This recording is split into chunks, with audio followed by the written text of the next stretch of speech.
Assalamualaikum warahmatullahi wabarakatuh. Waalaikumsalam. Selamat siang, salam sejahtera untuk kita semua. Adil Katalino, Bacamin Kasaruga, Basengat Kajubata. Pertama-tama yang kami hormati Kepala Perwakilan BPKP Provinsi Kalimantan Barat, Bapak Rudi M. Harahap. Yang kami hormati Inspektur Daerah Kabupaten Kuburaya, Bapak Hardito. Selamat datang, Pak. Yang kami hormati seluruh peserta kegiatan Aninda Citya di seluruh Indonesia yang telah hadir melalui Zoom meeting. Baik, pertama-tama marilah kita panjatkan puji syukur kehadirat Tuhan Yang Maha Kuasa karena atas limpahan rahmat dan hidayahnya kita semua dapat berkumpul pada siang hari ini dalam acara Aninda Citya, Komunitas Pembelajar Akuntansi Forensik dan Investigasi dengan tema Fraud Control Plan Lintas Sektor, Aksi Kolektif dan Kolaboratif Mengawal Program Makan Bergizi Gratis. Baik, izinkan saya Agus Parwanto akan membantu jalannya acara pada siang hari ini. Baik, selanjutnya Bapak Ibu akan kami bacakan susunan acara pada siang hari ini. Yang pertama ada sesi pembukaan, kemudian nanti dilanjutkan speech oleh naratama kita, Bapak Kepala Perwakilan, Bapak Rudi M. Harahap. Kemudian nanti dilanjutkan sesi diskusi naracitya. Kemudian terakhir nanti ada tanya jawab dengan peserta. Baik, Bapak Ibu, sebelum melangkah ke acara berikutnya, tema hari ini pertama berkaitan dengan program makan bergizi gratis seperti itu ya. Sebagaimana yang telah kita ketahui bersama, program makan bergizi gratis atau disingkat MBG ini merupakan salah satu program unggulan dari pemerintah Republik Indonesia yang dampak dan manfaatnya tentunya sangat luar biasa.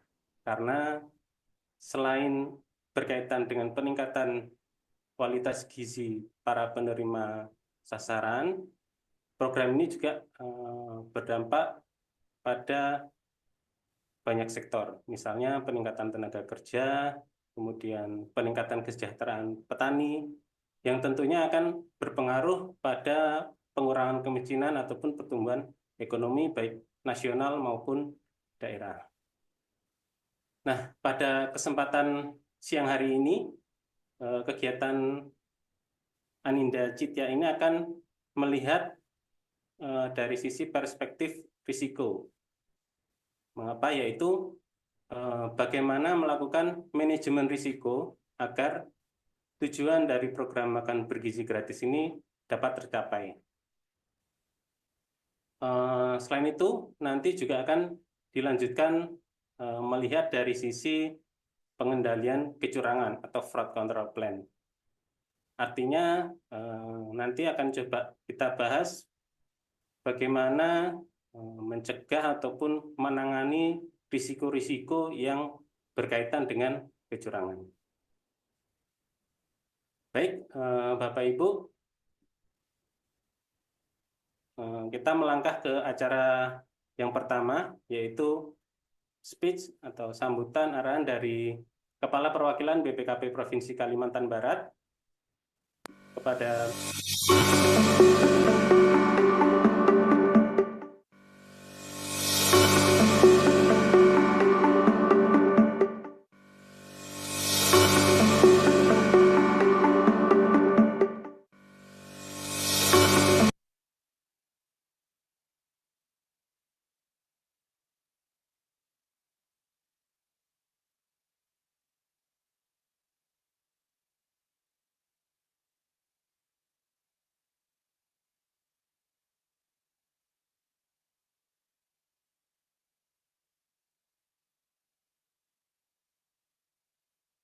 Baik, Assalamualaikum warahmatullahi wabarakatuh. Syukur Alhamdulillah bahwa kita bisa dalam bertemu ya, membahas tentang manajemen risiko khususnya terkait dengan fraud ya. Nah, sebagai pengantar awal diskusi, saya coba buka dengan yang disebut sebagai manajemen risiko partisipatif ya. Jadi kita sudah em, apa mencoba merumuskan ya. Bentar nih.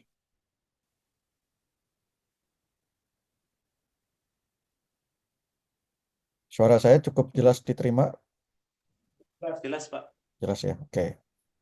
Jadi eh, saya akan memberikan pengantar untuk nanti bahan refleksi bersama yang disebut sebagai manajemen risiko partisipatif. Bagaimana eh, kita bisa belajar atau membentuk satu arsitektur manajemen risiko partisipatif mengambil learning dari makan bergizi gratis ya.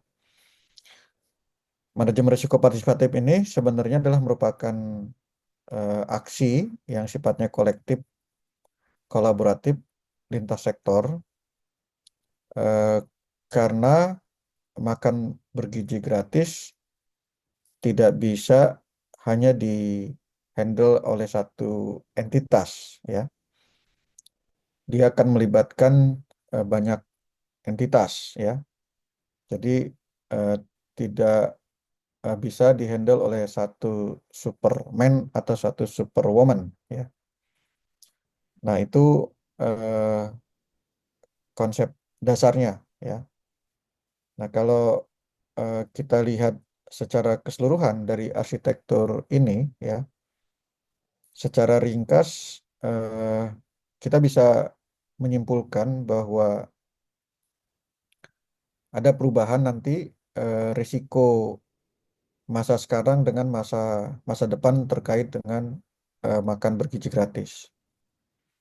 Nah, kita dengan adanya arsitektur, kita akan bisa memahami apa sebenarnya risiko yang menjadi prioritas atau yang menjadi high risk dalam program MBG. Nah, kemudian kita bisa mengikuti atau mengembangkan risiko-risiko beberapa tahun ke depan, ya, memahami risiko saat ini dan ke depan. Dan yang paling penting setelah itu adalah bagaimana kita melihat peran stakeholder, ya, sebagai risk owner yang harusnya memitigasi risiko yang ada, baik secara individual ataupun secara bersama-sama. Nah, secara ringkas, kita lihat bahwa saat ini memang lebih dominan kepada risiko keamanan pangan, risiko rantai supply, sama risiko distribusi.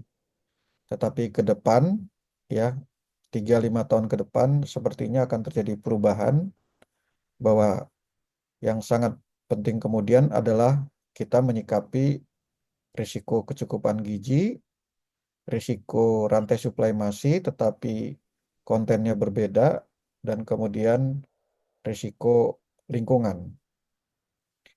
Nah, pertanyaannya, bagaimana kita dapat mengembangkan arsitektur ini, ya? Ini hasil dari diskusi 7 dari 14 pemerintah daerah, wawancara 25 dari 39 SPPG, Satuan Pelayanan Pemenuhan Gizi, kemudian observasi 12 dari 39 dapur, dan kemudian melakukan pemantauan langsung di lapangan terhadap 39 SPPG ya. Bahwa kita harus sepakat bahwa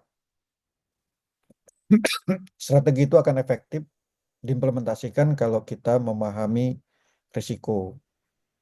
Jadi risiko itu dalam kasusnya MBG melibatkan banyak kementerian, TNI Polri, ya, badan-badan, termasuk pemerintahan daerah. Ini penerapan manajemen risiko ini penting untuk memastikan keterlibatan setiap pihak secara efektif dan efisien, mengingat sumber daya yang terbatas, ya, terutama adanya Inpres 1 2025.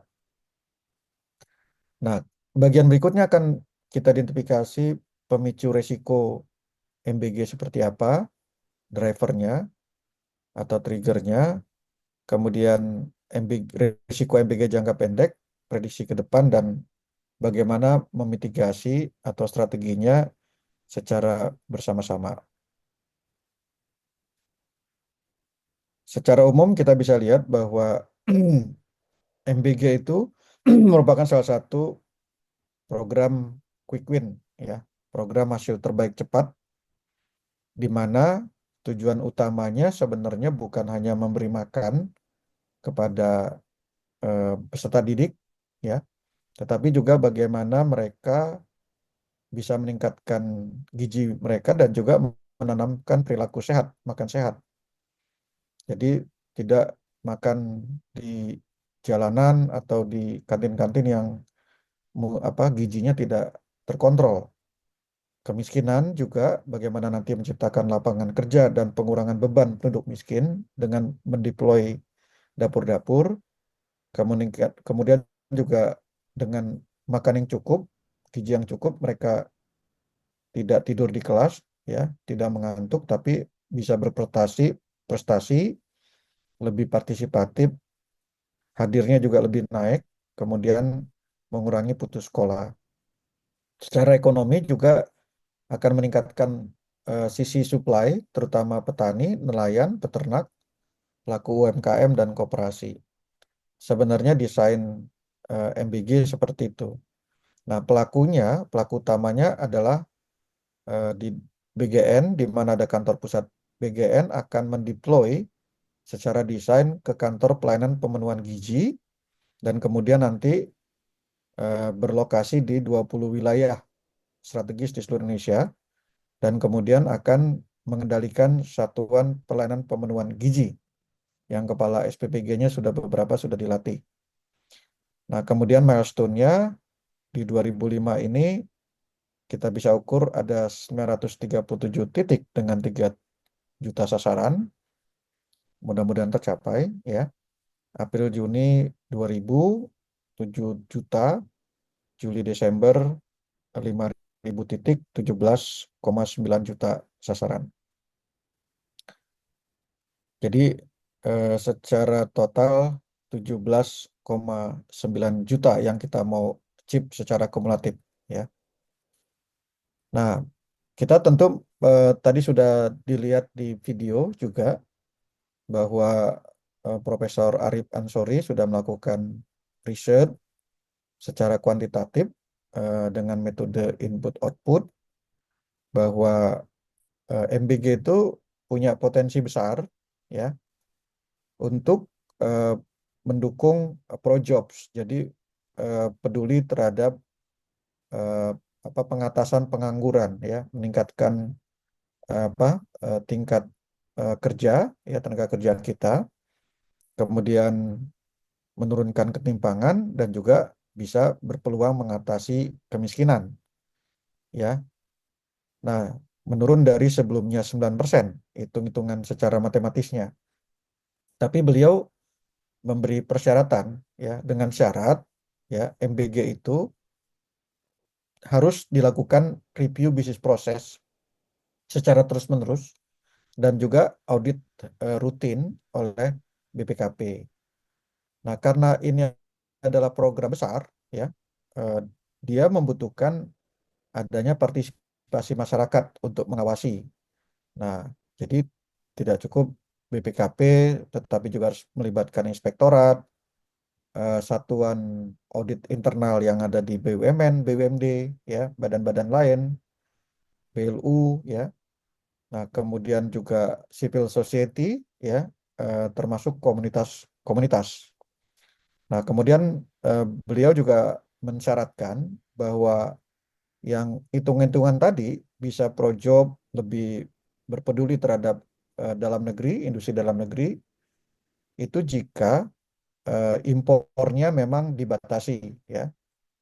Kita tahu bahwa sempat memang komponen impornya menghambat, tetapi dengan apa omprengan yang sudah dibuka dengan produksi dalam negeri lebih fleksibel. lebih fleksibel. Oke. Kalau kita lihat eh, secara ringkas waktu itu ada dokumen di Musrenbang bahwa sebenarnya dalam MBG ada prinsipnya. Dia tepat sasaran, dia harus sesuai dengan kebutuhan gizi dan menu berbasis preferensi lokal. Itu ditekankan. Jadi kalau memang di daerah sana lebih nyaman misalnya dengan apa daging sapi, maka dia daging sapi, ya. Kalau nyaman dengan aman dengan ayam. Kalau dia mungkin etiknya berbeda atau dia membutuhkan terbiasa dengan ham, mungkin bisa juga preferensi lokalnya dengan ham, ya. Nah, kemudian pemberdayaan masyarakat, UMKM, BUMDes dan koperasi. Kemudian prinsip berikutnya adalah peningkatan keragaman pangan berbasis pangan lokal. Jadi sebenarnya desainnya tidak hanya mesti padi, ya. Kalau di daerah timur itu menggunakan sagu, itu memang harusnya dimungkinkan, ya.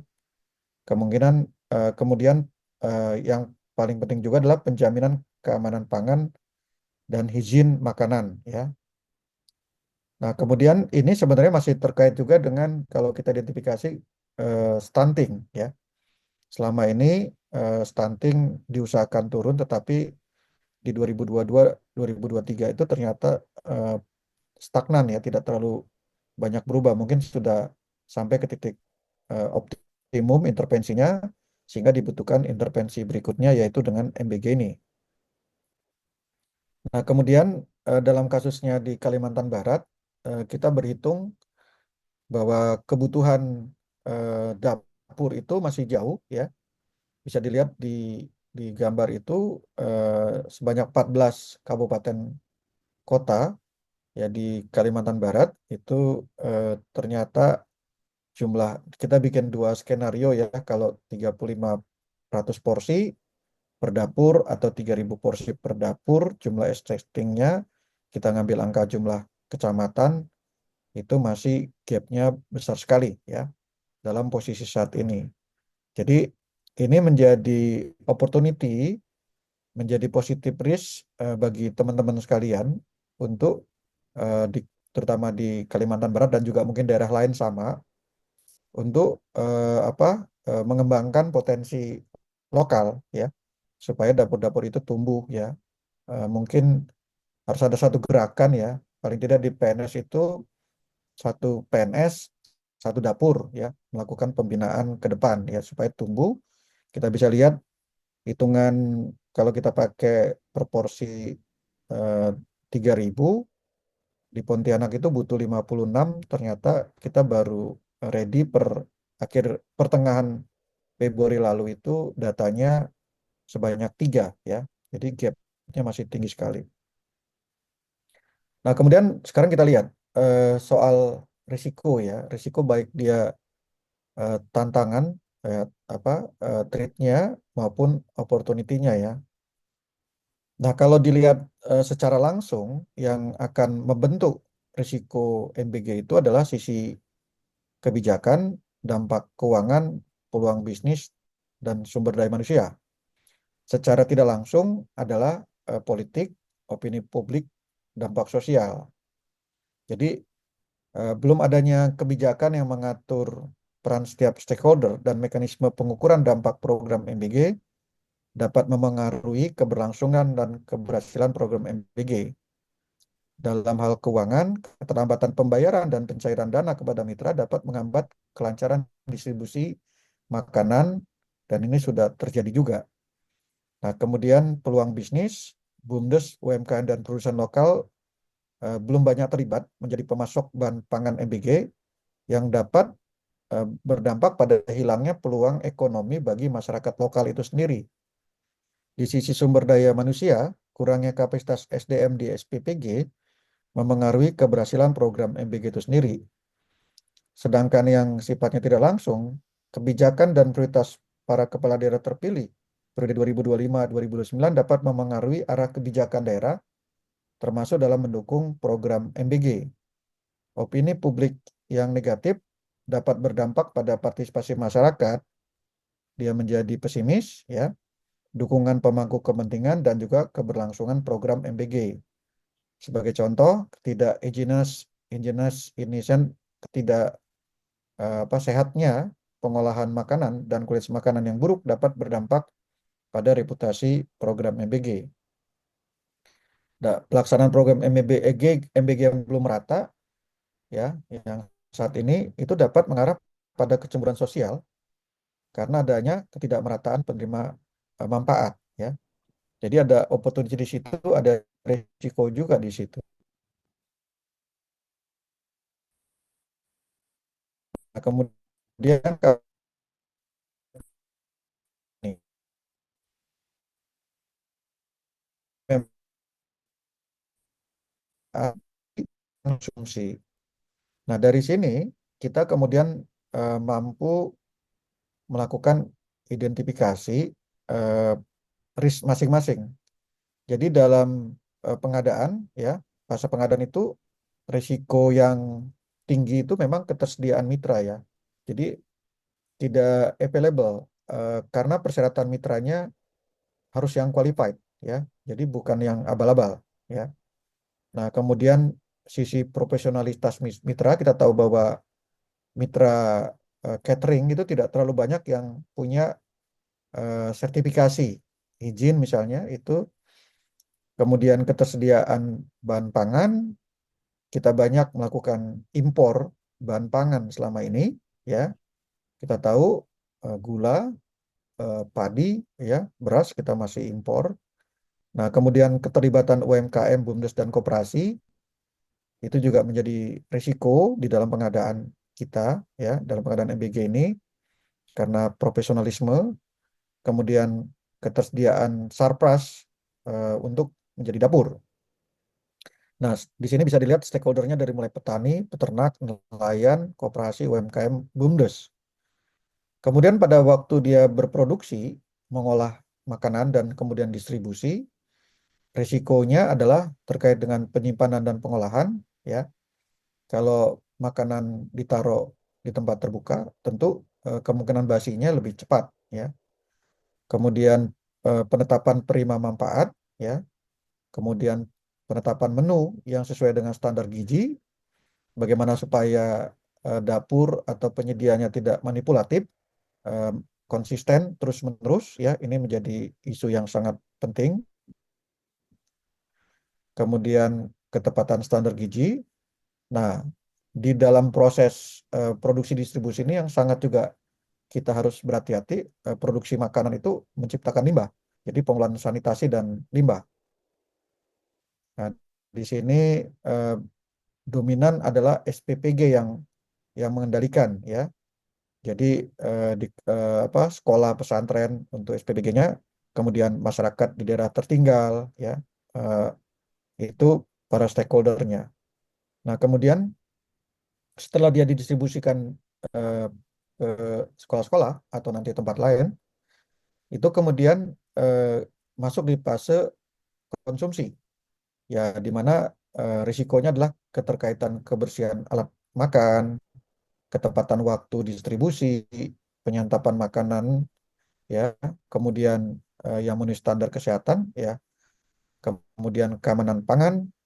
Nah, kemudian di sini kita lihat stakeholdernya adalah sekolah, entitasnya ada siswa, pesantren, santri, posyandu, ibu hamil, ibu menyusui, dan balita yang sedang masih berproses, ya. Nah, kemudian dari sana kita bisa lihat yang disebut sebagai partisipatif, ya. Jadi eh, dari masing-masing resiko, kalau kita mau memitigasi risiko ketersediaan mitra, mau tidak mau harus ada intervensi atau mitigasi dalam bentuk dukungan permodalan usaha untuk mitra, ya, supaya muncul mitra-mitra baru dan juga mitra-mitra yang saat ini ada itu sustain. Kemudian profesionalitas mitra dari mulai mereka pelatihan penjamah makanan, ketersediaan pangan itu juga dukungan bibit, sayur, dan ternak itu sangat penting mitigasinya. eh, Tidak mudah mendapat bibit yang memang berkualitas. Nah, kemudian juga ketika kita memitigasi risiko soal UMKM ini, involvement mereka, kita harus bisa memberikan dukungan manajemen kepada mereka. Ketersediaan sarpras ini juga eh, perlu adanya lahan ya untuk kepentingan sarpras.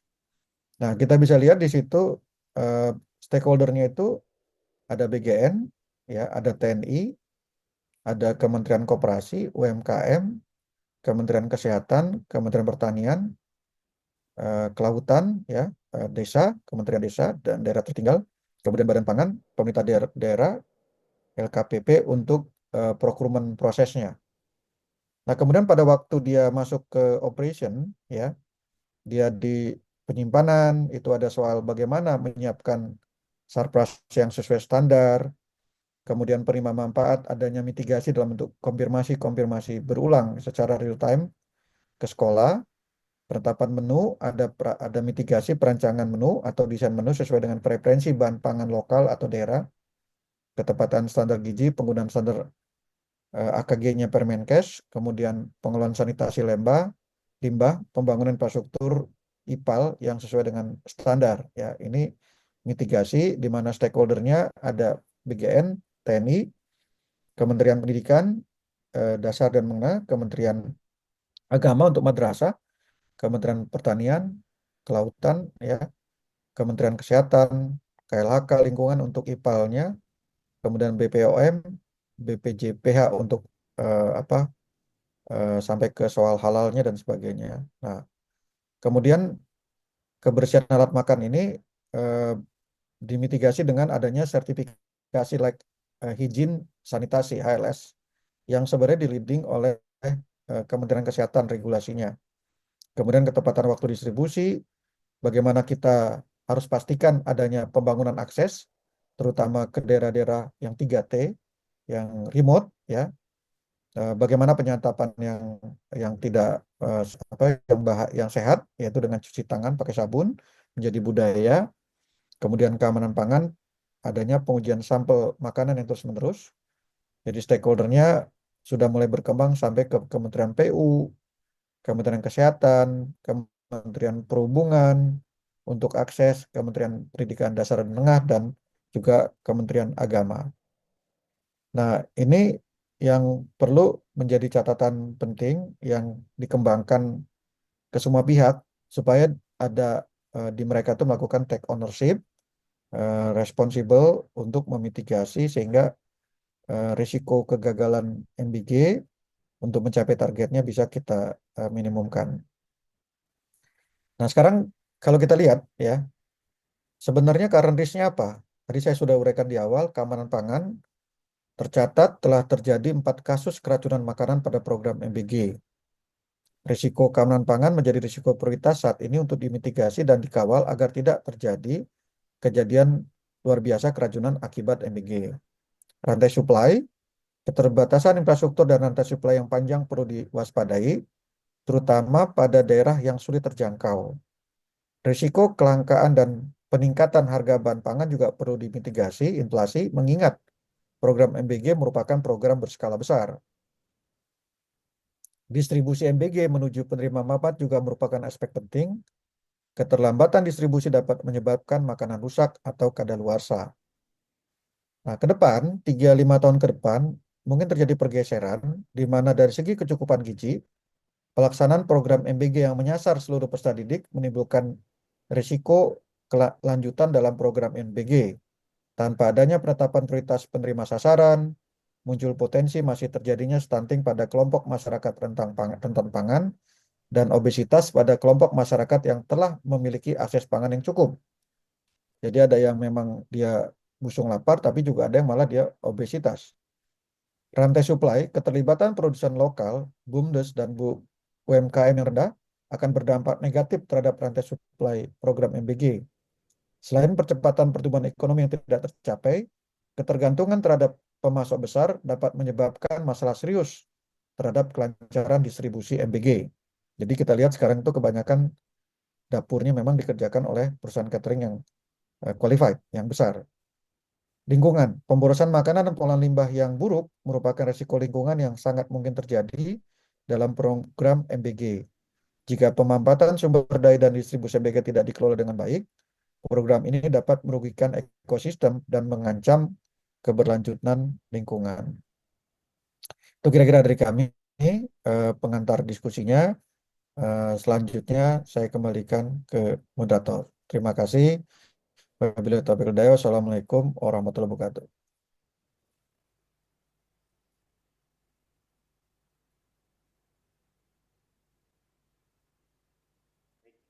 Terima kasih kepada Bapak Kepala Perwakilan BPKP Provinsi Kalimantan Barat, Bapak Rudian Harahap, yang telah memberikan arahan dan materi pengantar untuk diskusi pada siang hari ini. Suaranya muncul ya?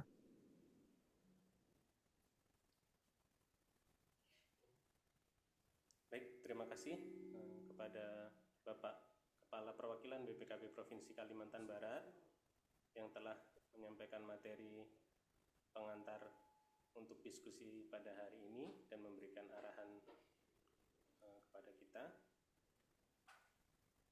Beberapa poin secara singkat mungkin yang dapat kita simpulkan dari tadi. Pertama adalah program makan bergizi gratis, termasuk program yang bersifat lintas entitas sehingga penanganannya membutuhkan kolaborasi dari berbagai pihak.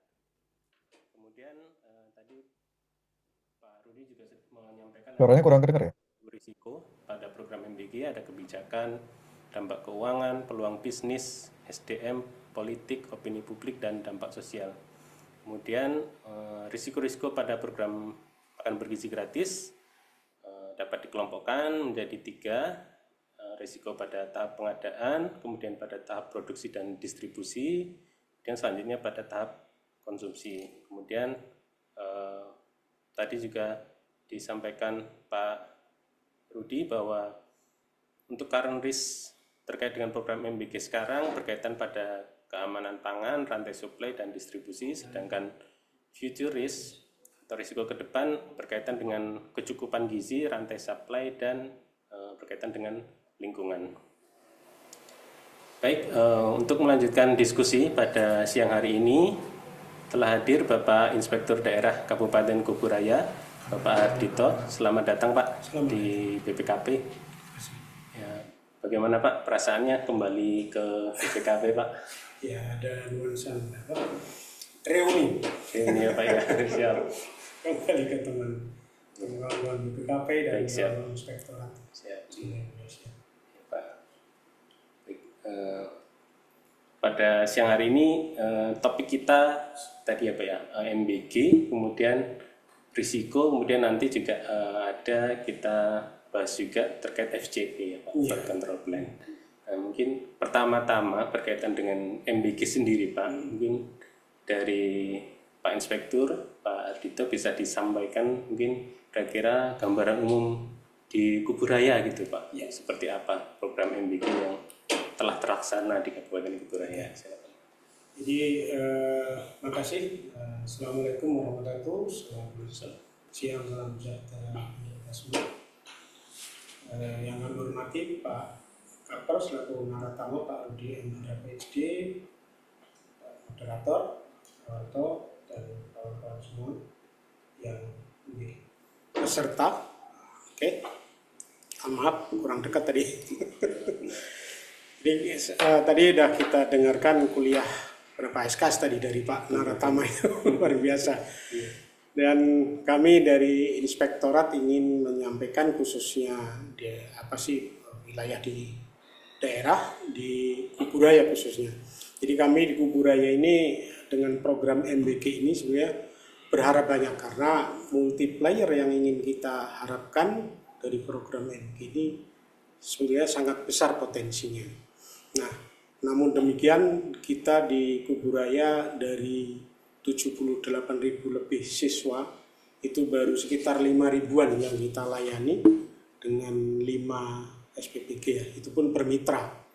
Sementara yang SPPG kita punya pemerintah itu belum beroperasi sampai sekarang, dan kemarin kami juga dari Pemkab Kuburaya menyerahkan ada SD yang sudah tidak terpakai ke memang di dalam tanah Polda, kita serahkan ke Polda, rencana Polda akan dijadikan dapur umum juga, SPPG juga. Nah ini tentunya harapan kami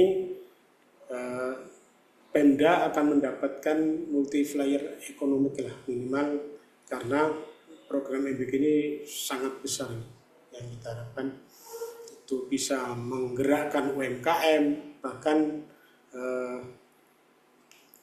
kita harapkan nantinya BUMDes juga ada peran serta, lalu ada rencana juga pemerintah membuat koperasi dan sebagainya. Ini tentunya memang yang tadi disampaikan Pak Profesor ini Arif ya, kemiskinan itu memang bisa ini kalau tadi syarat-syarat tadi dipenuhi, insya Allah bisa tercapai. Dan ini kalau saya lihat, saya catat itu banyak instansi yang terlibat, dan instansi ini pakar di bidangnya masing-masing. Sehingga sebenarnya kalau kita menghilangkan ekosektoral, semuanya bersatu untuk keberhasilan MBG ini, insya Allah bukan tidak mungkin akan tercapai.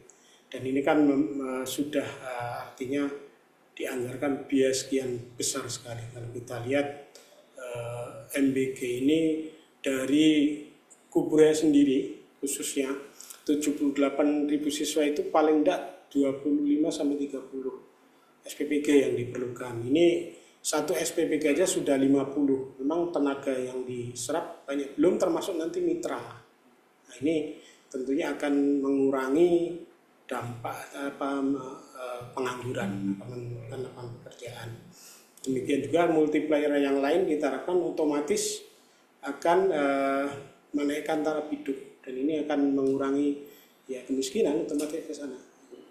Dan produk-produk UMKM, lalu petani pun bisa berkarya lagi. Ini tinggal bagaimana kolaborasi yang tadi disampaikan Pak Kaper, kolaborasi ini betul-betul terjadi. Bukan hanya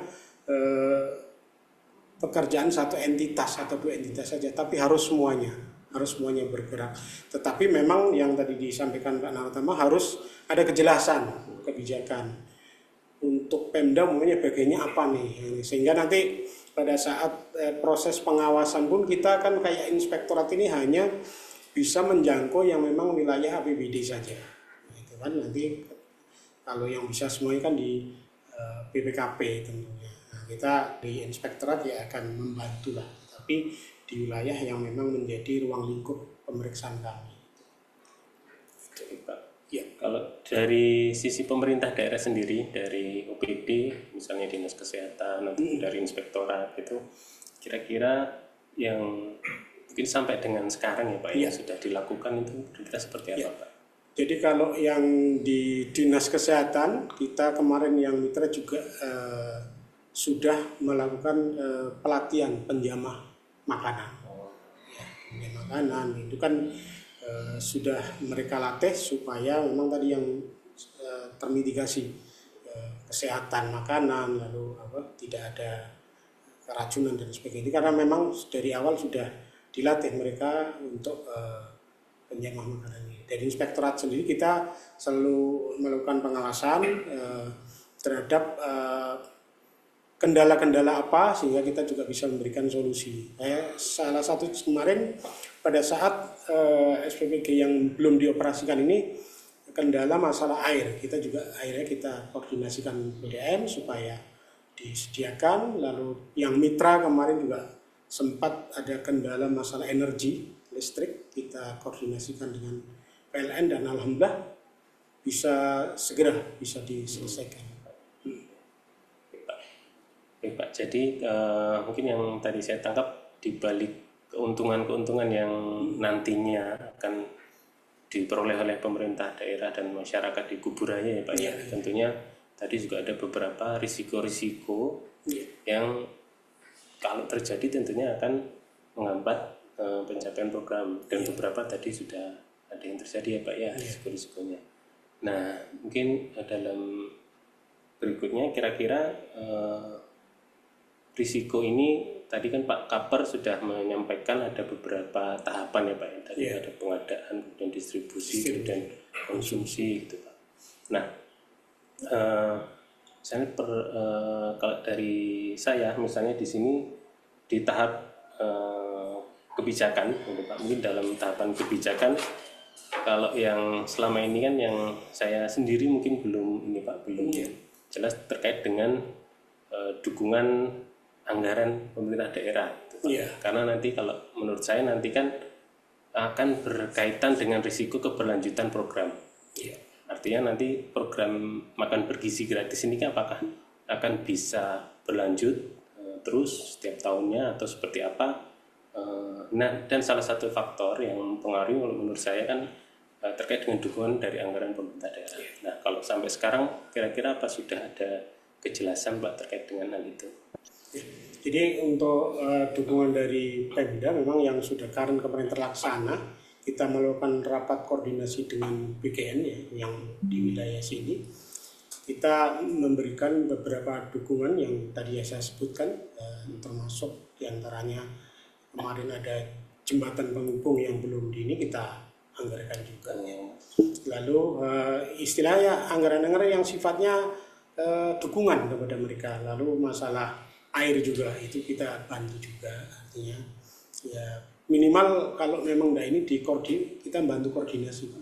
Memang yang tadi saya sampaikan di awal tadi, yang penting tadi kepastian kebijakan, wilayah-wilayah mana yang harus kita Pemda bantu, lalu yang entitas pusat di mana, itu yang sebetulnya yang kami perlukan di Pemda itu, sehingga kami nanti bisa memasukkan dalam perencanaan kami secara jelas gitu. Baik Pak. Baik, mungkin berikutnya ini Pak izin di tahap pengadaan atau perencanaan ya Pak, terkait dengan perencanaan sempat dulu saya dengar itu nanti pemerintah daerah salah satu keterlibatannya adalah dalam pendukung data untuk penetapan sasaran penerimanya gitu Pak. Nah, kalau di Kubu Raya kira-kira terkait dengan kondisi tersebut kira-kira bagaimana Pak? Apakah sudah kita memberikan supply data penerima sasaran atau seperti apa Pak? Ya, kalau dari data mungkin kita data penerima selama ini kan masih peserta didik ya, dari Dinas Pendidikan yang tadi saya sebutkan dengan sekitar 78.000 itu dari Dinas Pendidikan sudah siap masing-masing sekolah berapa jumlahnya. Nah, Kubu Raya ini memang ada terdiri dari 9 kecamatan yang 5 di wilayah hinterland kota, yang 4 ini di wilayah perairan. Ini yang memang nanti akan menyulitkan, tetapi jumlah siswa di hinterland kota ini sudah di atas 60%. Gitu. Jadi kalau dari 60% yang di hinterland kota sudah bisa di cover saja udah lumayan ya, alhamdulillah. Nah, yang jadi permasalahan nanti mungkin dengan nilai yang 10.000, kami diskusi di Pemda ini memang 10.000 kalau wilayah perairan kayak di Batu Ampar dan sebagainya itu mungkin perlu dipertimbangkan apakah nanti disamaratakan nilainya atau regional gitu. Kayak kita SPPD kan regional, tidak bisa disamakan. Itulah kira-kira yang kami sempat diskusi internal di Pemda. Baik, berikutnya mungkin ini kalau selanjutnya di tahap pelaksanaan ya Pak ya, pelaksanaan program makan bergizi gratis. Tadi kan ada beberapa risiko-risiko ya Pak ya. Iya. Misalnya risiko terkait dengan kualitas makanan, kemudian higienitas, kemudian ketepatan waktu distribusi, dan melihat dari penjelasan Pak Ardhito tadi bahwa di Kubu Raya ada 4 daerah yang mungkin nanti berpotensi besar akan terjadi risiko terkait dengan ketepatan waktu distribusi ya Pak ya, karena lokasinya perairan gitu. Nah, kira-kira apa sudah ada pengendalian itu Pak yang sudah dilakukan, ataupun kira-kira nanti pengendalian yang akan dilaksanakan atau rencana tindak pengendalian itu kira-kira seperti apa Pak berkaitan dengan pelaksanaan ini? Mungkin dari yang sudah dilakukan dulu.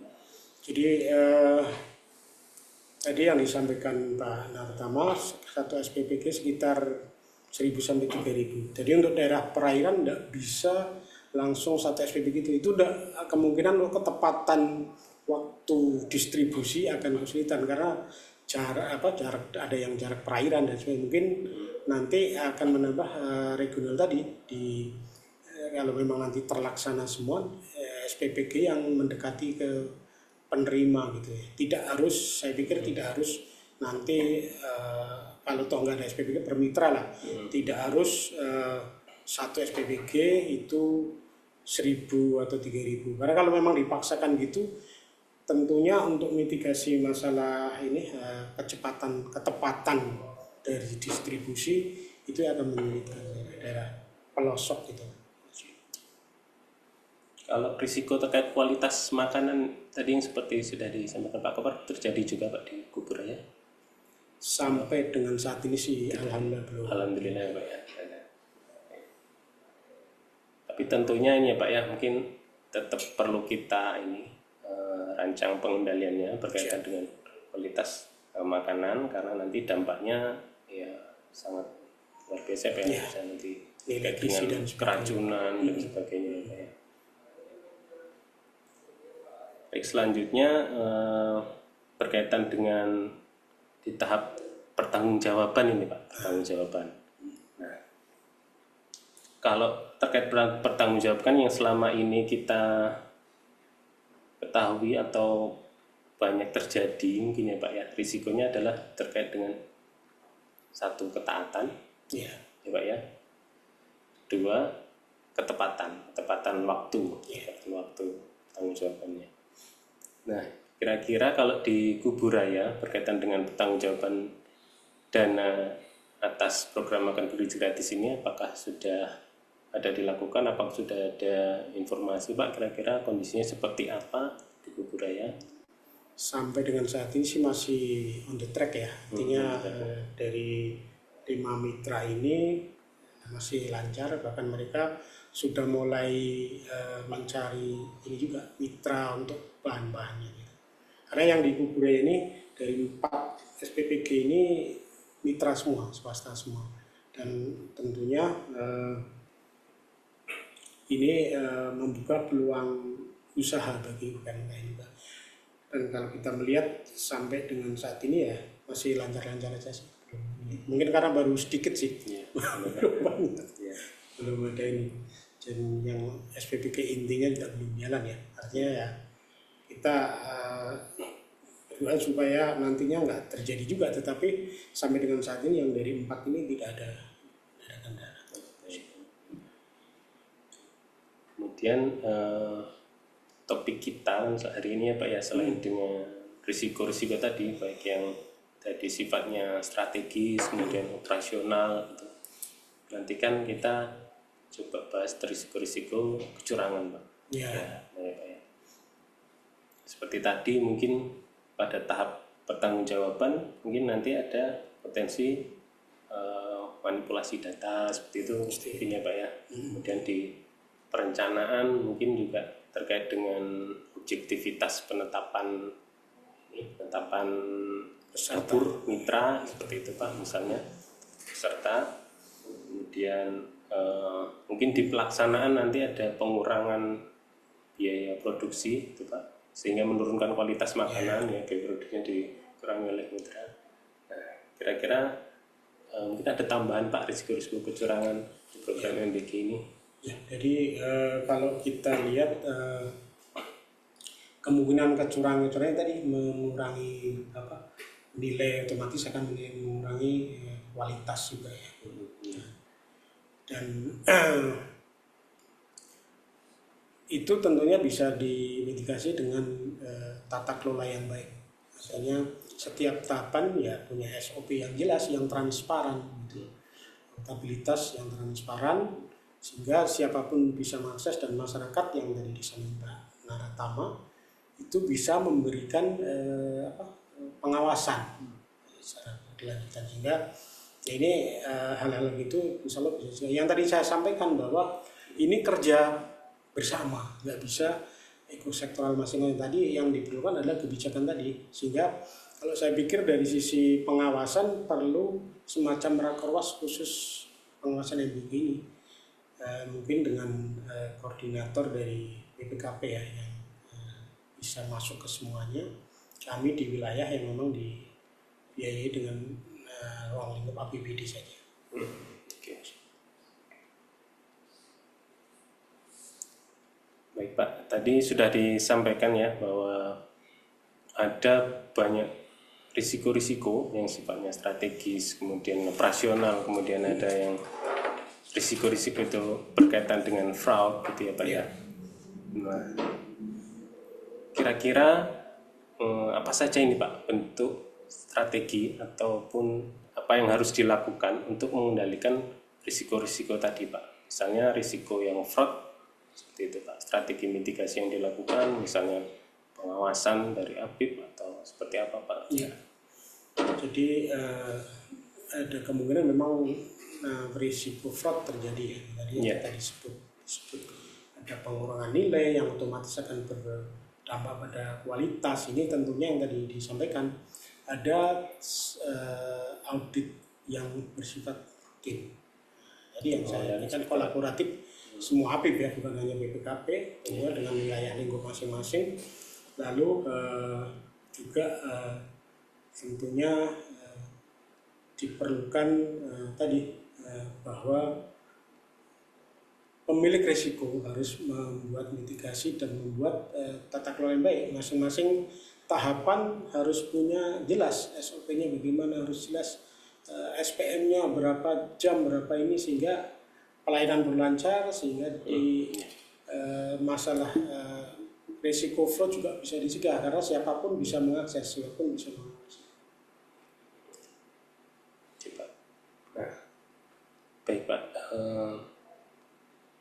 Untuk risiko kecurangan sendiri Pak, itu kan di pemerintah sudah ada tools pengendalian kecurangan benar ini.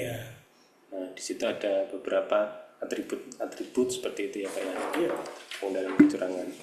Nah, mungkin sebelum lanjut ke situ Pak, kira-kira mungkin dari Pak Inspektur sebagai salah satu orang yang sudah melanglang buana, sudah banyak pengalaman terkait dengan pengawasan gitu Pak.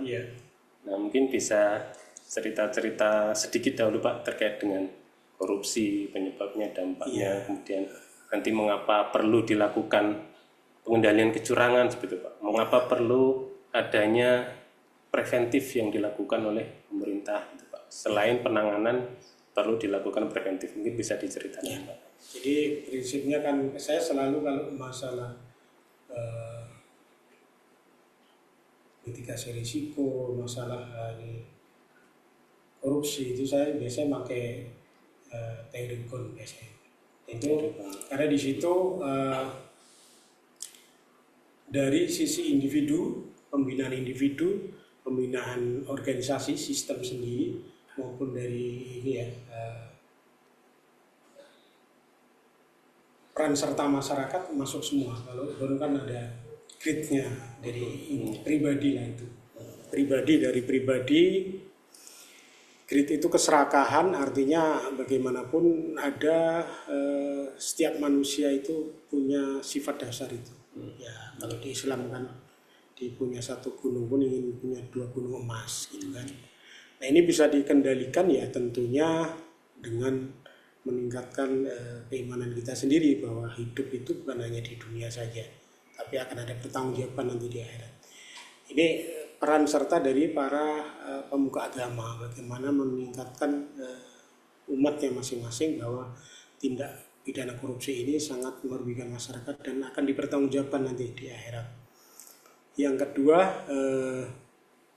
opportunity, adanya kesempatan. Orang yang sudah bagus pun kalau sistemnya terlalu lemah itu akan berdampak juga lama-lama mencoba, pertama akhirnya jadi kebiasaan. Ini makanya opportunity ini perlu dikecilkan dengan apa? Membangun sistem. Nah, di dalam khusus MBG ini perlu sistem tadi, membangun sistem supaya orang akan berpikir 2 kali untuk melakukan fraud. Karena apa? Pasti ketahuan. Dan ini salah satunya pemanfaatan teknologi. Nah, ini juga nanti di MBG tentunya bisa dimanfaatkan teknologi sehingga bisa mengakses semua. Apapun secara transparan diumumkan sehingga publik bisa tahu berapa peserta didik yang terima, berapa jumlah pengadaan, berapa anggaran yang ada di situ. Itu bisa mengakses sehingga bisa orang untuk berbuat curang itu akan berpikir 2 kali. Nah, lalu NIT ini juga NIT ini karena kebutuhan ya, jadi bisa dihilangkan tadi dengan sistem, lalu di kesadaran pribadi juga gabungan ya, lalu exposure ini juga peran serta masyarakat, bagaimana orang berbuat fraud itu malu gitu, karena ada hukuman sosial dari masyarakat. Nah, kita terus terang di Indonesia ya masih dalam hal ini masih banyak kasus yang exposure ini masih kurang ya, artinya yang sudah jelas-jelas keluarganya masuk penjara akibat korupsi pun ternyata mencalonkan menjadi pejabat publik jadi lagi ya, ini yang kita sayangkan sebetulnya. Nah, untuk mengendalikan korupsi biasanya kan ada beberapa langkah ya Pak ya, ada yang bersifatnya pencegahan, ada yang sifatnya penanganan gitu.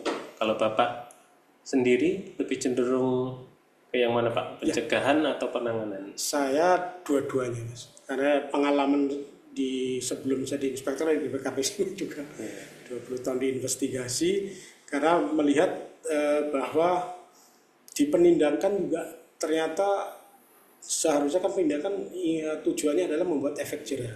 Ternyata efek jerah itu tidak muncul, gitu. Sehingga tetap di pencegahan tadi. Pencegahan juga harus semua, penting semua, trisula tadi. Ada pencegahannya, ada pendidikannya gitu ya. Jadi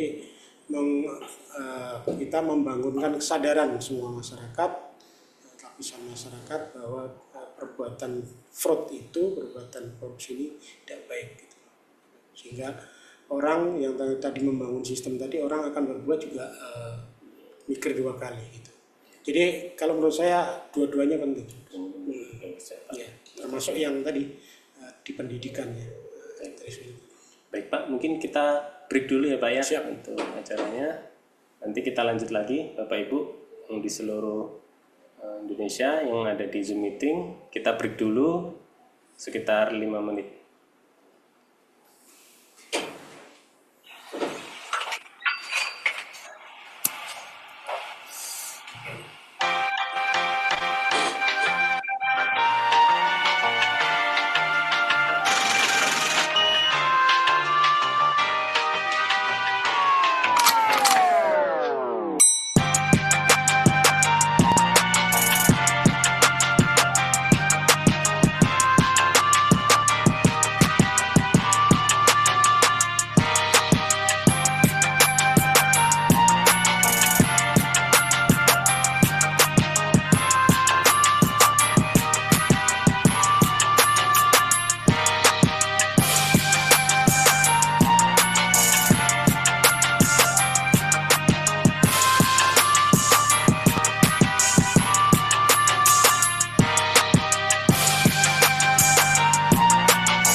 Baik, Bapak Ibu, kita kembali lagi pada acara Ninda Citya di siang hari ini. Namun sebelum lanjut, Ini dari kami dari Kalimantan Barat, ada break performance yang akan ditampilkan oleh pegawai kami, Nona Elin Darananta Situmorang. Mungkin langsung saja kita saksikan break performance dari Nona Elin Darananta Situmorang.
Terima kasih kepada Nona Elin yang telah memberikan penampilannya yang sangat indah, sangat merdu dan sangat hati kita semua yang ada di sini ya Bapak Ibu, luar biasa. Dan kita beri aplaus kepada Nana Aileen. Baik Bapak Ibu, ternyata waktu kita tidak banyak sehingga untuk acara selanjutnya kita langsung pada acara tanya jawab.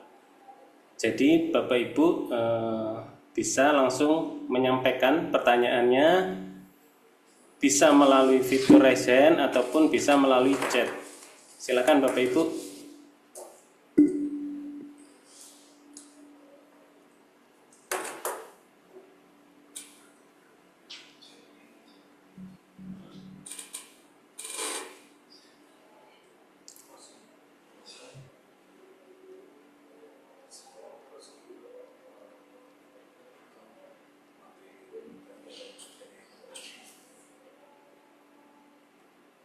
Silakan.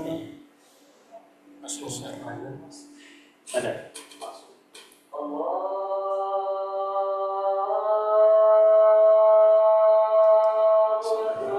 Ya, mohon izin Bapak Ibu, kita dengarkan azan terlebih dahulu ya.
Baik, kita lanjut Bapak Ibu seluruh peserta.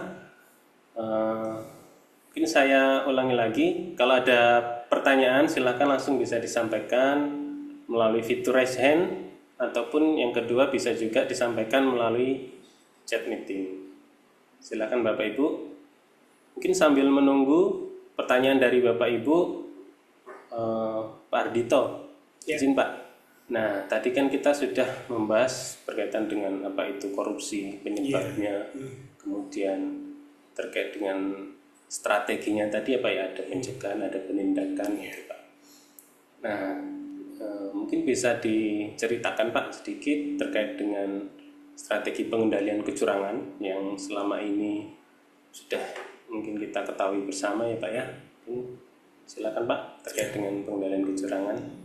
Jadi biasanya yang saya sampaikan di kabupaten saya, jadi untuk pengendalian kecurangan bukan hanya tugas APIP, tetapi semua.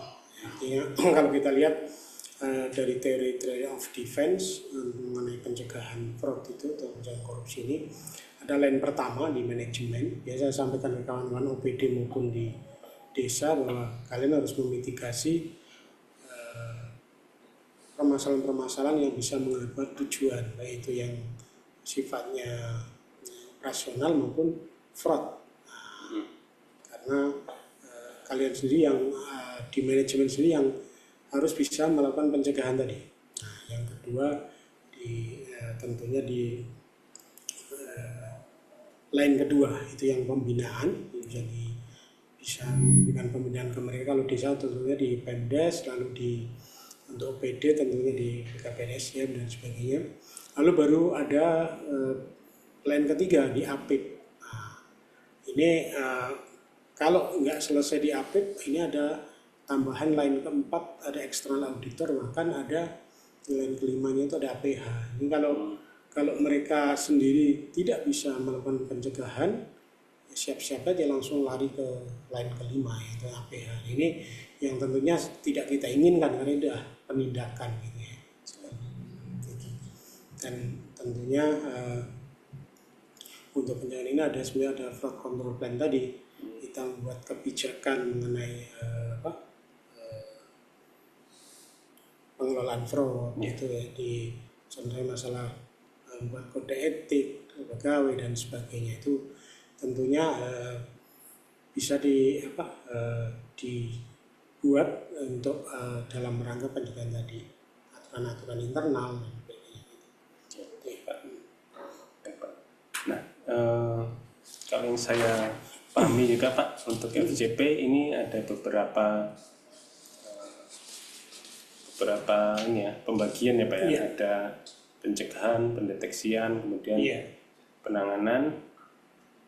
Nah, salah satunya mungkin yang ingin saya highlight itu terkait dengan whistleblowing Pak, atau pengaduan gitu Pak. Iya. Biasa kalau di pemerintahan biasa kita ada dua mekanisme ya Pak ya, ada SP4N, kemudian ada WBS gitu Pak. Nah, kira-kira kalau di Kuburaya sendiri seperti apa Pak? Karena untuk WBS dan pengaduan ini nantinya berkaitan dengan tadi arahan Pak Kaper terkait peran masyarakat tadi kan Pak, untuk mencegah terjadinya korupsi ataupun mendeteksi seperti itu Pak. Jadi untuk whistleblowing system ini kami sudah kita terbitkan perbuknya juga, memberikan peran serta masyarakat. Kita juga memberikan saluran-saluran untuk pengaduan, baik itu ada yang secara nasional SPAN lapor maupun kanal-kanal yang memang khusus di inspektorat sendiri. Kita buka juga website-nya juga kita berikan, sehingga masyarakat bisa langsung melakukan, kalau memang dijumpai adanya penyimpangan dan sebagainya, bisa melaporkan secara langsung. Namun tentunya kita juga sudah mempunyai SOP bahwa tidak semua pengaduan langsung kita turunkan tim audit kalau di inspektorat ya. Tentunya kita lakukan juga petelaan apakah memang memenuhi 5W2H tadi. Jadi tentunya memberikan ruang kepada masyarakat untuk ikut peran serta mengawasi pelaksanaan penyelenggaraan pemerintah daerah. Baik Pak, izin ini di sini sudah ada yang mengajukan pertanyaan lewat chat meeting. Pertama, bagaimana dengan risiko fraud dan penanganannya? Seperti itu Pak. Jadi ada pertanyaan, kayaknya itu ke atas lagi. Nah, risiko yang disampaikan baru risiko operasional, bagaimana dengan risiko fraud dan penanganannya? Seperti itu Pak. Mungkin dari Pak Ardhito terlebih dahulu. Kalau dari risiko fraud tadi, yang tadi saya sampaikan di awal juga bahwa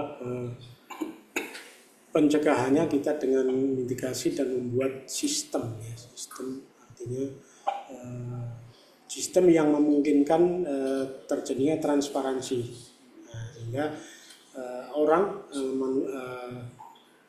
maupun individu ingin berbuat kecurangan ini akan berpikir dua kali karena sudah SOP-nya jelas dan sebagainya, bahwa misalnya untuk pelayanan-pelayanan yang tadi kaitannya MBG harus ada state itu, bahwa itu tidak ada misalnya kita memberikan pelayanan mengenai fintech, mengenai jamah penjamah makanan, itu harus jelas apakah memang ada biaya atau tidak, sehingga biayanya pun berapa harus disampaikan sehingga tidak ada kesempatan untuk melakukan kecurangan tadi. Siapa? Jadi tadi Bapak sampaikan, contohkan risiko yang berkaitan dengan ini pengurangan biaya ya Pak ya. Ya. Nah, mungkin kalau dari saya sendiri mungkin bisa menambahkan contoh lagi risiko kecurangan atau fraud di sini mungkin terkait dengan manipulasi data ya Pak. Artinya misalnya seharusnya itu jumlah makanan yang diadakan hanya sekitar 1.000 misalnya, tapi dalam pertanggungjawabannya itu ternyata dilaporkan lebih, seperti itu Pak. Artinya ada manipulasi data yang bertujuan untuk memperoleh keuntungan untuk orang-orang tertentu. Nah, kan salah satu perilaku fraud.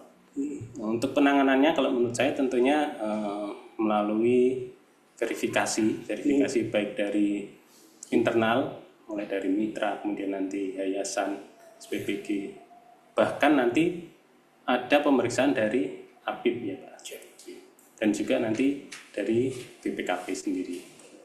Itu mungkin salah satu atau dua tadi ya Pak, beberapa contoh risiko kecurangan untuk menjawab pertanyaan dari Pak Dedi Yudhistira. Terima kasih Pak Dedi Yudhistira. Mungkin selanjutnya ini ada pertanyaan kedua Pak, dari Pak Agus Sulistyo. Terima kasih Bapak-Bapak Narsum. Mohon penjelasan bagaimana upaya APIP dalam memastikan agar masyarakat melalui UMKM benar-benar mendapatkan kesempatan yang memadai untuk berkontribusi di dalam program MBG. Ini yang ditanyakan oleh Pak Agus Sulistyo berkaitan dengan upaya APIP Pak untuk memastikan bahwa masyarakat melalui UMKM ini benar-benar dapat memiliki atau berkontribusi di dalam program MBG ini. Dari Inspektorat Kuburaya mungkin ada insight Pak terkait dengan ini. Jadi yang tadi saya sebutkan, jadi UMKM ini bisa berpartisipasi jika memang ada informasi yang terbuka tadi.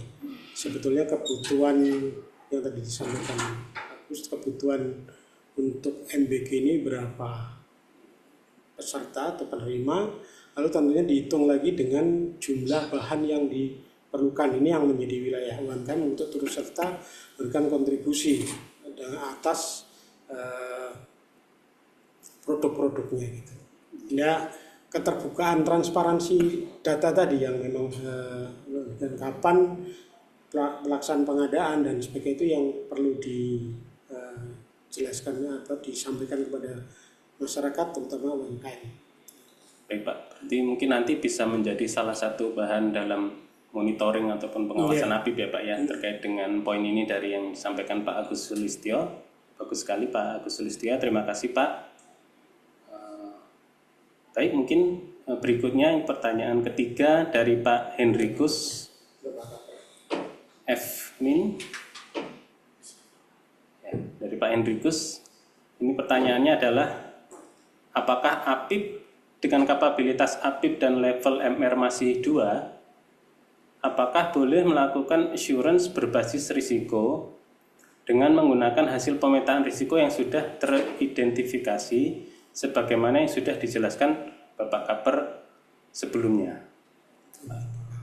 Ya.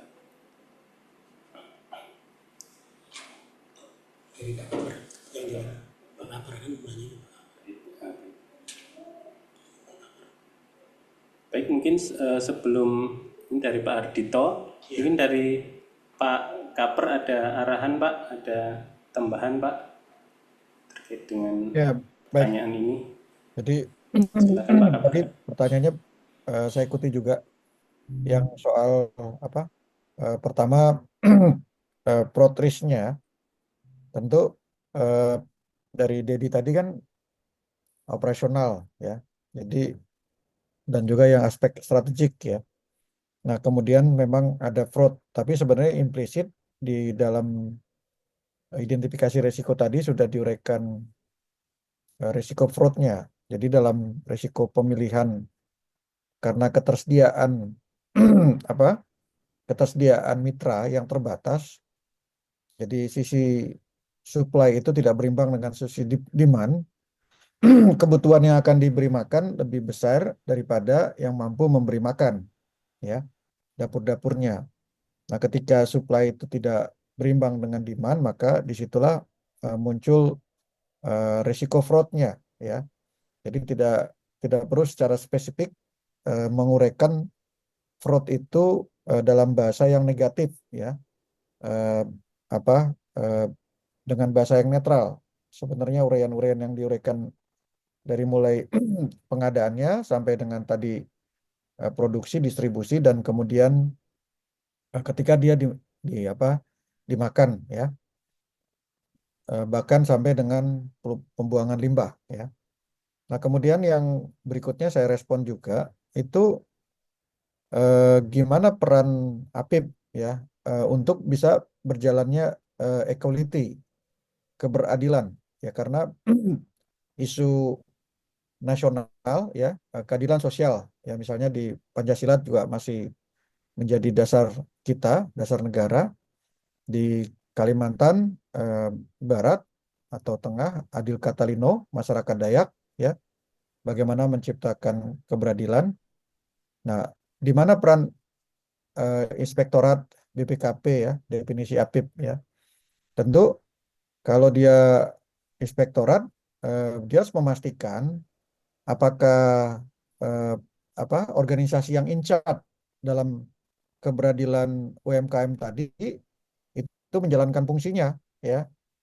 Apakah eh, semua UMKM di daerah Kuburaya misalnya itu sudah diberi kesempatan untuk menjadi penawar, ya, atau menjadi mitra MBG, ya. Itu paling paling gampang. Nah, di tingkat nasional BPKP tentu melihat apakah Kementerian UMKM sudah memberi kesempatan untuk semua UMKM nasional atau koperasi secara nasional itu dipenuhi, ya, diberi kesempatan dalam bentuk misalnya adanya promosi, ya, adanya edukasi edukasi kepada eh, koperasi UMKM, ya, bahwa ini ada peluang bisnis, ya, peluang bisnis bagi mereka, ya, termasuk BUMDes itu bahwa eh, apa eh, mereka melalui Dinas UMKM atau Kementerian Koperasi itu memang memfasilitasi gitu loh. Nah, itu tentu sekarang itu masih masih belum belum begitu berjalan ya. Jadi karena sekarang pengerahan UMKM itu belum secara spesifik.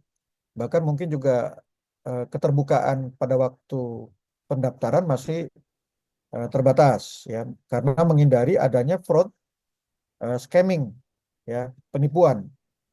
Jadi eh, cenderung bagian hati-hati ya dalam membuka penawar ya, mitra-mitra, supaya tidak mitra itu nanti kredit dan akhirnya mereka malah jadi korban penipuan, ya, fraudnya dari pihak tiga. Kita tahu bahwa Indonesia salah satu pasar scamming internasional, ya. Ini yang harus berhati-hati, ya. Nah, terus kalau pertanyaan dari Henrikus, Inspektorat mana ini, Manggarai. Nah, secara eh, standar, ya, atau praktek di IA, ya, atau panduan-panduan yang kita pelajari di CGCAE, CIAE, memang ketika entitasnya, ya, entitasnya itu kapabilitas level MR-nya masih 2, tentu peran kita adalah facilitating, ya, bukan melakukan bukan melakukan audit atas resikonya, ya. Nah, sama dengan sekarang juga yang dilakukan kita BPKP kan bukan karena BGN-nya MR 2 atau tidak, tetapi organisasi baru, ya.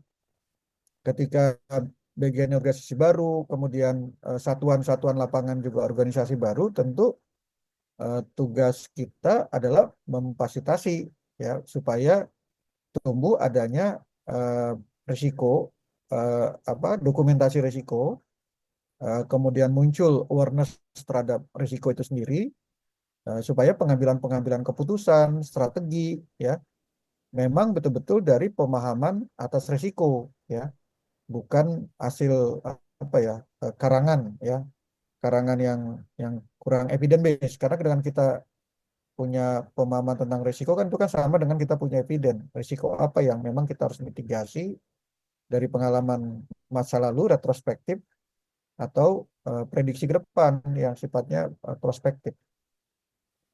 Itu ya, sampai situ ya yang sudah diulas ya. Bagus.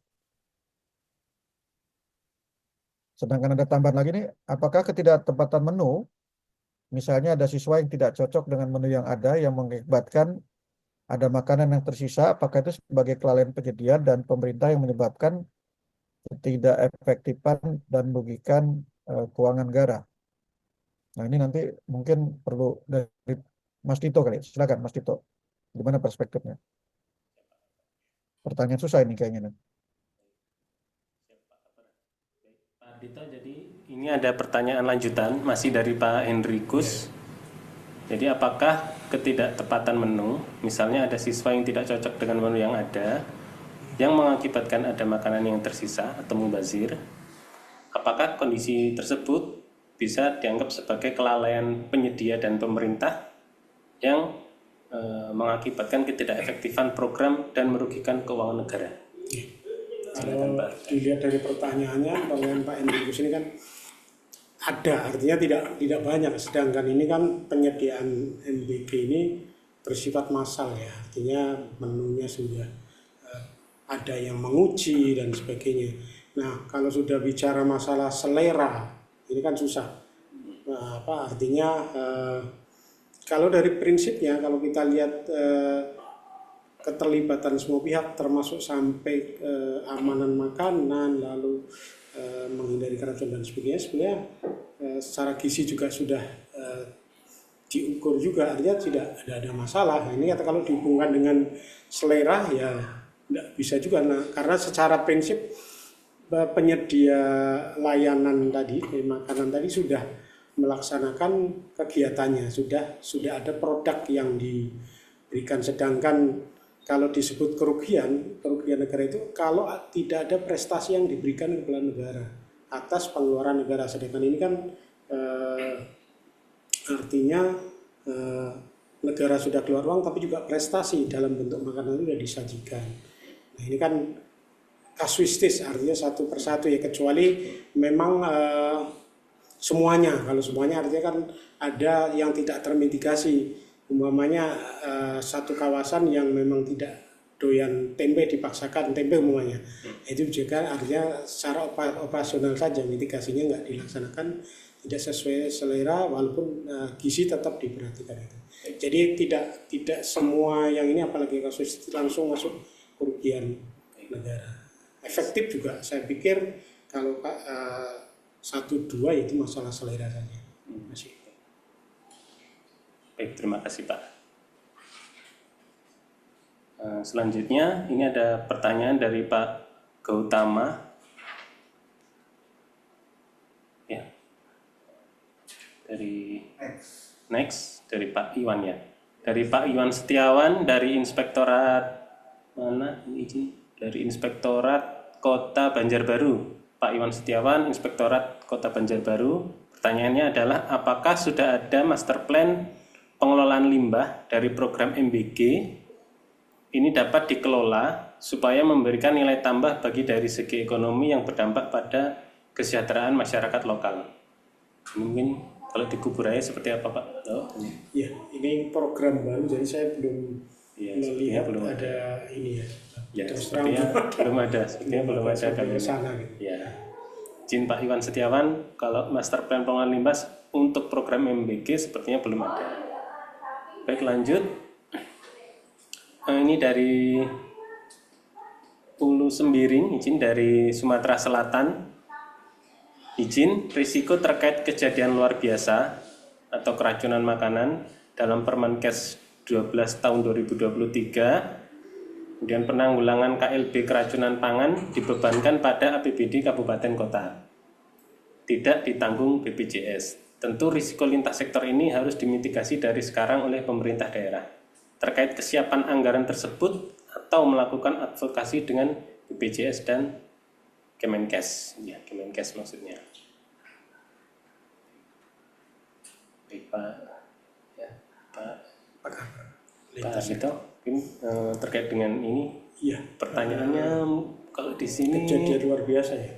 ada penyampaian izin risiko terkait kejadian luar biasa, kemudian penanggulangan KLB keracunan pangan dibebankan pada APBD namun tidak ditanggung BPJS Pak. Oke, kalau ini kan ada beberapa, kalau saya lihat ya dari pertanyaan ini ada yang sifatnya operasional risk ya, artinya kalau keracunan tadi memang disebabkan kelalaian dari si penyedia ini tidak dilalui sesuai SOP, ini kan berarti menjadi pertanggungjawaban dari si penyedia tadi. Tapi kalau seluruh SOP dan memang pada saat ini sudah dijalankan, ya sebagai warga negara, ya bagaimanapun korban tetap harus segera ditangani. Dan di Pemda tentunya ada PTT, nah itu bisa ditangani dengan PTT karena memang sifatnya kejadian luar biasa. Ya, jadi itu tadi. Kalau memang sudah SOP sudah dilaksanakan dan memang terjadi juga, itu bisa kita di Pemda ada belanja tidak tetap tadi sudah kedaruratan sehingga bisa ditangani dengan PTT tadi. Terima kasih. Baik, terima kasih Pak Rito. Bapak Ibu di acara Zoom meeting ini izin untuk acara diskusi dan tanya jawab kami cukupkan sekian. Untuk acara selanjutnya adalah foto bersama, jadi mohon semua peserta untuk open kamera. Baik, silakan Bapak Ibu semua peserta open kamera.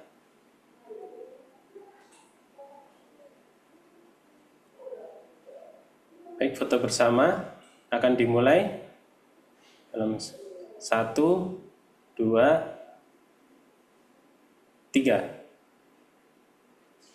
Sekali lagi Bapak Ibu, dalam hitungan ketiga ya, kami akan mulai foto bersama. Saya hitung 1, 2, 3. Baik, terima kasih Bapak Ibu atas partisipasinya.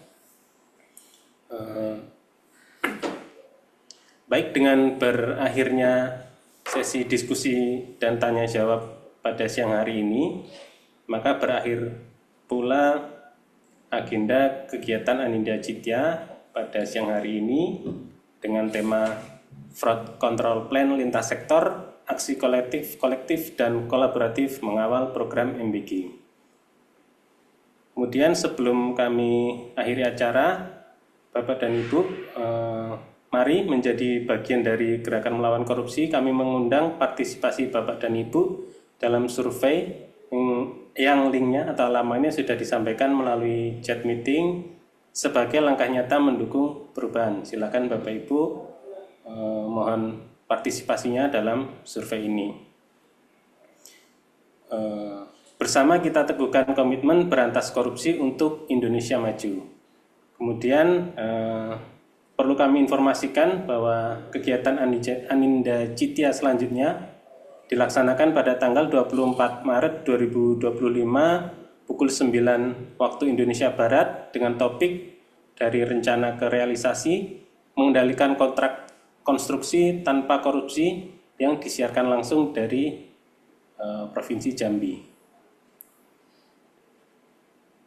Kemudian jangan lupa ikuti juga media sosial dari investigasi BPKP, bisa diakses di hashtag @investigasi.bpkp, dan juga media sosial kami BPKP Kalimantan Barat bisa diakses melalui hashtag @bpkp_kalbar untuk informasi terkini berkaitan dengan Aninda Citya 2025.